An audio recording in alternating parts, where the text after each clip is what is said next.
adventurers and one researcher are set on a quest to find the lost cities. Who will find the city and who won't? That's what we're going to determine today in today's video. I'm April from Your Turn Gaming, and today we're going to be exploring the game of Lost Cities. In this video, we will talk about how to set up the game, an explanation of what you can do on your turn, and how the game ends. Come join me as we go on this exploration together. So let's talk about the game setup. To set up the game, you're going to first place the game board in the middle of all the players. This game is for 2 to 4 players, so depending on how many players you're going to have will be how many of our researchers and explorers we're going to have in today's game. I'm going to set this up for a 3-player game, just so that we can use all the cards. You'll take all of your characters out of the bag and just play them in your player area. Next, you're going to take the 25 event tiles, which are right here. You're going to place them face down on top of the matching squares. And you'll notice they're right here on each one of these colored tracks. Place them face down, and then once you've placed all 25, you're going to turn them over. Okay, and last for the setup, you will take the deck of cards, give it a shuffle, and you're going to deal every player 8 cards. And once you've dealt all the cards, you're going to place the remaining deck face down. And you want to make sure that you have a wide area, because once you do the discard, you're going to be having it set up for the various colors based on the tracks that you see up on the board. Now, why I set it up for 3 people is because if you were playing with just 2 people, you would actually take the deck and you would remove 30 cards from the deck, just to make it the expeditions a little bit quicker, because this game is run in expeditions. So to play the game, you would run through 3 expeditions, which means you would have to run through all of the cards, or 5 of your explorer or researchers would have to make it across the bridge. As you notice here on each of the tracks, there's a bridge. And once 5 of your players have made it across, or a combination of your opponent plus you have made it across, that ends that expedition and you score everything immediately. So let's talk about what you can do on your turn. You have 2 phases that you will do.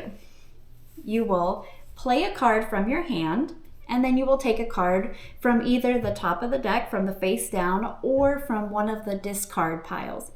Being as there is no discard piles yet, you would not play that just yet. And you want to kind of organize your cards. So if you look at my hand, I have mainly a lot of blue and the gray tracks, as well as the green. So I kind of just like to organize my cards just to make it a little bit easier when I'm trying to decide what to play, and just do it from lowest to highest. So what you would do is you would take a card from your hand. So you can either begin to search a path. So you would start from technically this middle part of the board, and you would start your first character on -20. So keep in mind, the researcher, as you're going through the game, does give you double points. So if you remember looking at my hand, I had 4 cards of the same color. So that might be the track that I want to place my researcher on. And your character can only move 1 space at a time. For each card that you play, you only move 1 space. So to begin searching that path, as I mentioned, I'm going to take one of my cards. You want to start with the lowest card, because if you start with the highest card, you cannot actually play another card on top of that. You can't play, so if I played my 9, I can't play a 5 because obviously it's much bigger. So you want to start with a low card in your hand, because then you place the cards going upward on top. So I would take my 0, I would place it down. Then I will take one of my explorers or my researcher. So you will notice the size difference, how much bigger he is. And as I mentioned, because I have more of the blue cards, I'm going to place my my researcher on the -20. So that's just where he starts. Then I will draw a card and just place it in my hand. And that would be my turn. And then, like I said, the play continues in a clockwise fashion. Okay, so once it has gotten back to my turn, as I mentioned earlier, I played the 0. So the next card that I would play, I could choose a different color if I want, or I can continue along the same path.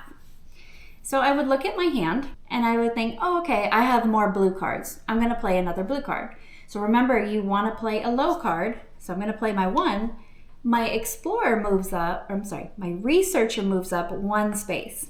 So now if I were to track my score, he's on the -15, so we're getting closer to the positives. Once your explorer gets here, you'll notice that he hits the 10, meaning 10 victory points. So what you would do is you would look at your pile and you would take one of the 10 pieces and just play it in your play area. Just keep it there, because once you get to the end of the scoring track or scoring round, then that's when you will add up all of these. Now, this one does stay here. When you get to, say, the space that has one of the green tiles, they get removed, and you would take one of the artifact pieces instead. If you are the researcher, you do not take double points. After you collect your points, the tile remains face up on that space. Now, you'll notice here is the arrow tile. When you get to the arrow tile, your person is right here. The arrow tile lets you move up one additional space. So if you move here, now you'll notice there's another arrow tile. So then you would move him up one more space. So it's like taking a free action each time you get to play some of those. So now, as I mentioned, when you were playing your cards, I already have been going from lowest to highest. I can now play, if I have in my hand, another one, because it has to be the same or higher in your hand. Now, if I were to play the 7, if I look at my hand, the only other card that I am allowed to play would be the 9 to go on top. Now, as the game goes on, you will notice that some of the cards in your hand won't help you, right? Because you're starting to get this collection of cards. So as I mentioned, you would start your discard pile. So if I've already played some of these cards, I would think, okay, I can't play this 5, so I must put it in the discard. Now, as another player is beginning to play, I want to keep in mind what they're playing, because if they haven't played any blue cards, they might take this blue card and put it in their hand as one of their take cards. So keep that in mind as you're discarding some of your cards. But you always want to make sure that you have 8 in your hand. You will have the 5 discard piles, which we now have here because we played a few rounds, just so that you could see how you could take the cards. So as you're playing your hand, if you discard a card and you want to take one, you can only take a card from the top of the deck. You can't look through the cards and say, oh, I want that 2 and not the 1. You have to take whatever the topmost card is. That's why I say you have to be careful when you are placing your discard cards to make sure that you're not taking one or placing one that your opponent might actually need. When the player reaches the last step, meaning the 9th step, the player plays a valid card for this path. So I'm going to play a card from my hand. I'm going to play the 9 on top. So that now moves my researcher to the last spot. He's now at the 50. What then happens is he moves any of his other figures one step forward, meaning since he can't move any more on the board, I'm now going to take another character and I can move them one step forward. That's kind of like the bonus once you get to the 9th step, because it is kind of a challenge to get to that 9th card and actually play them in order. So now we have got to the end of our expedition.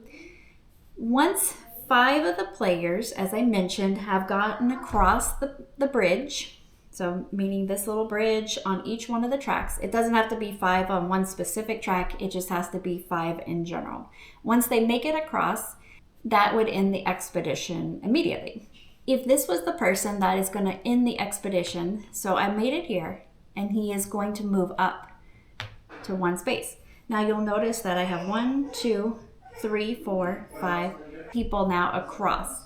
I can't actually play this one space because he was already the one that is making it across. So he doesn't move that extra space. An expedition also ends when the last card from the face down pile, meaning these cards, is drawn.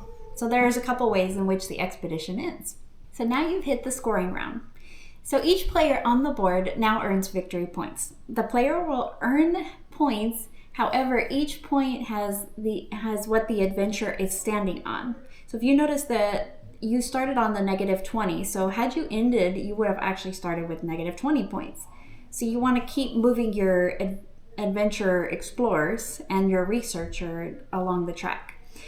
Now, as you notice, my researcher, I'll lay him down for a moment, He landed on the 30, meaning when you score his points, he actually gets 60 points. So you would take 60 points from the supply and put it in your pile. And you will do that for each one of your explorers. This one made it to the 50, so he would get a 50 marker. This one is minus 10, so you have to pay the bank back those 10 points. This one landed on 5, so he would get the 5 points. So no player may ever have fewer than 0 points. The player then takes back its figure. So once I've collected all of mine, I'm going to take back my figures and I'm going to put them back in my play area. And then the game will restart. Once all the players have counted their score, they would count however many, and then a new expedition starts. So you would do this round 3 times. If you want to play a shorter game, totally fine, you could do just 1 expedition. And how you would score that is you would notice at the top of the board, there's 2 different tracks. This is for the long term, and this is for the short term expeditions. If you're playing just 1 expedition, say you have little ones that can only last 1 game, then you might want to try the little one. So you would count your points based on however many victory point chips you collected, and you will also notice the artifacts, okay? So this player had 2 artifacts. If you notice on the top of the board, it says 0, 1, 2, 3, 4, 5 plus. What that means is how many artifact chips you collected during the game. So if player 2 had collected 2 artifact chips, he would look at the board and he would say 2. He gets 10 points just for having these 2. So he would take the 10 chips, place it in his play area, and he would add that to his final score. Now, if you are playing the longer expedition, you would do the exact same setup as you did the previous time. So once all the players have taken their player characters back, you would take all the players. Now you would take all of the artifact pieces, or the event tile, excuse me. You would turn them over, shuffle them, and distribute them randomly again throughout all of the spots. Once you do that, you would take all of the cards and you would shuffle them and deal each player 8 cards once again to restart the expedition. So just as before, you have your game set up again. You have all of your event tiles placed. You have your explorers and your 1 researcher, and you have your 8 cards again.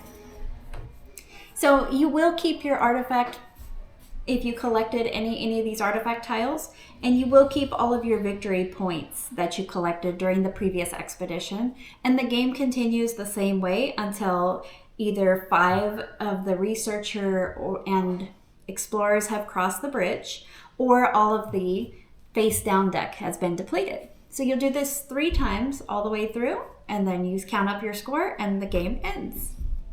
If there is a tie, the player that has collected the most artifact chips, meaning these beautiful gold ones, is declared the winner. And that is Lost Cities, the board game. I hope you enjoyed the video. It is a perfect game for family and friends. If you enjoyed this video, I hope that you would please give it a thumbs up, as it really does help out our channel in so many different ways. If you're new to the channel, I hope that you will subscribe, because we do videos like this all the time. As always, friends, there's more games out there. Let's go play them. Now that you finished watching this video, be sure to check out our other videos. Please also like the video, hit that notification bell so you don't miss any of the gaming fun. There's more games out there. Let's go play them.